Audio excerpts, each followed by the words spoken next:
Now I'm going to cook a fish, a beautiful fish which is called a sea bass. I got a bit of history about fish, where this one is a wild fish. How do you recognize a wild fish? Easy. When you look at the tail is nice and quite large. The same with the nageoire, with the wings there, everything is neat. And if you got a farm fish, which is quite disgusting, to be honest, because they live in pen all together, they eat each other. They become cannibal, you know. So you can see that the tail is all broken. That will be broken. So there is type of, and the size will be completely different. When you got a farm fish, the size will be just like that, one portion size fish. That's it, because they want to sell the fish very fast, you know. The taste is completely different. With a farm fish, when you cook it, it smells bad. According to me, it smells bad. I don't like the smell of the farm fish. So always buy wild fish. Wild fish, and you go to your fishmonger, never in a supermarket because you don't know what they got.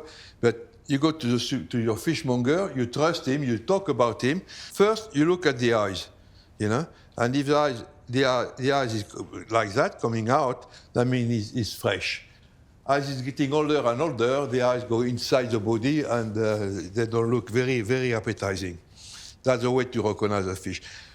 The problem with farm fish is that to feed a farm fish, they kill a lot of small fish, anchovy, sardine, everything small, they kill it to feed the farm fish. So it's not a good idea.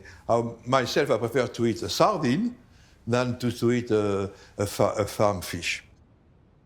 Now, I'm going to prepare the fish. It's something you need a bit of expertise to prepare the fish. So if you are not sure, you know, just your fishmonger, he will do it in no time in future. Take the fish. You got to remove the fin.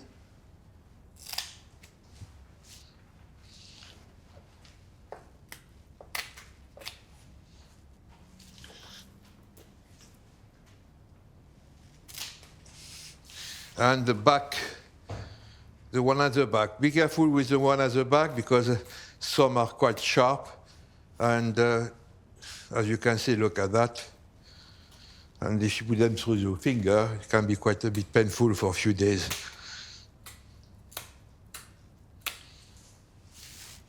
So the fish has been already cleaned inside already.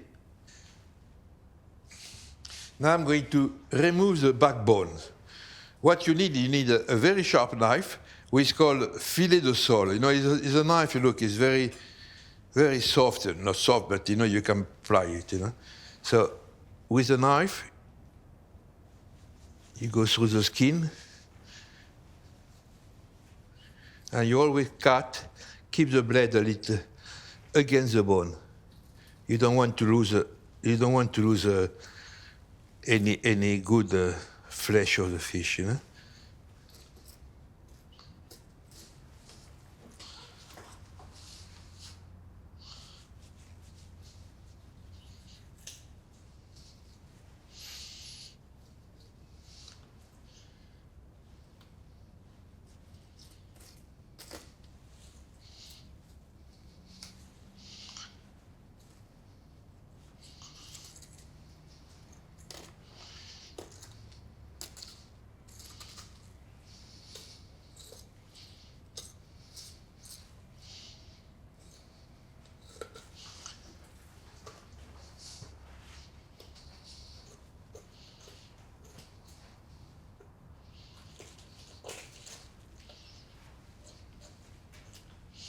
And now the bone are detached from the flesh.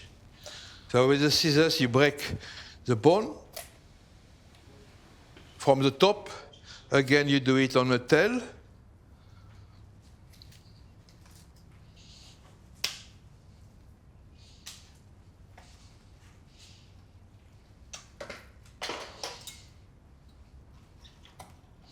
And you pull the bone like that. It should be come to you.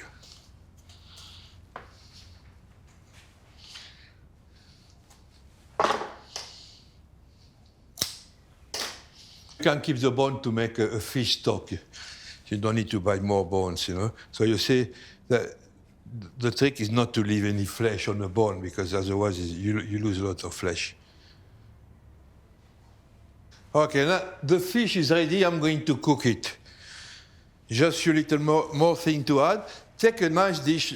Take a dish where you can put on in the oven. You know, something will take the heat, because you don't want to have to move the fish from a tray to a dish. So it'll be much easier if you have a beautiful dish like that. What to do? Olive oil. Can be a bit generous with olive oil because it goes well with the fish. You put the fish on top of it.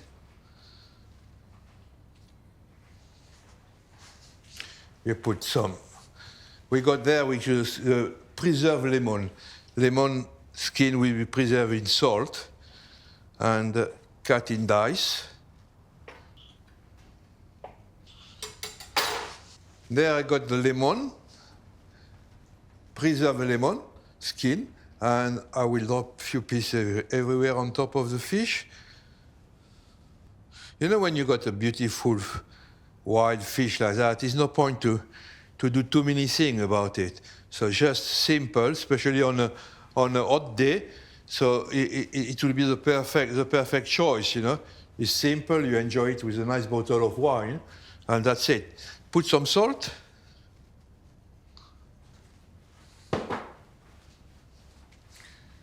Some tomato, diced tomato.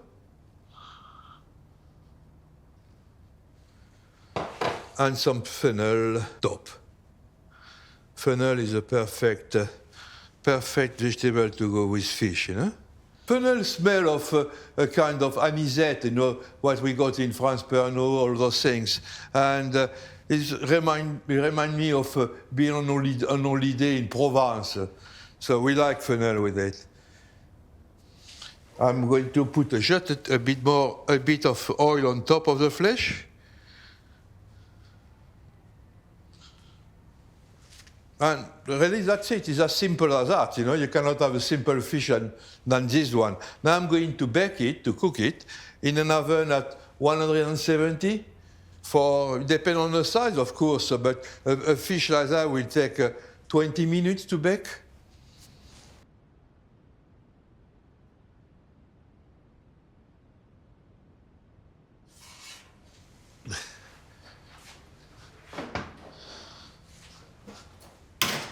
Checking if the fish is cooked.